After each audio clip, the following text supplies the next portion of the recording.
ফিলিপাইনের রাজধানী ম্যানিলায় ভয়াবহ অগ্নিকাণ্ডে মুহূর্তেই আগুন গ্রাস করে নেয় ঘনবসতিপূর্ণ এলাকা। এতে ঘরবাড়ি হারিয়েছেন হাজারেরও বেশি পরিবার। অগ্নিকাণ্ডের খবর পেয়ে ঘটনাস্থলে ছুটে যায় দমকল বাহিনী।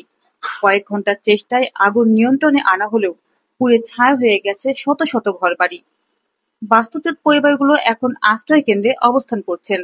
খাবার ও পানির সংকটে চরম দুর্ভোগে পড়েছেন তারা। বিশেষ করে শিশু ও বৃদ্ধদের পরিস্থিতি আরো করুণ।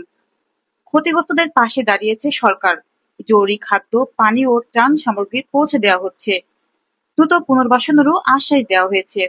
অগ্নিকাণ্ডের কারণ এখনো স্পষ্ট নয়, তবে প্রাথমিকভাবে ধারণা করা হচ্ছে বৈদ্যুতিক শর্ট সার্কিট থেকেই এই ভয়াবহ অগ্নিকাণ্ডের সূত্রপাত। আন্তর্জাতিক ডেস্ক, জান্নাতুল জান্নাত, জেড টিভি বাংলা।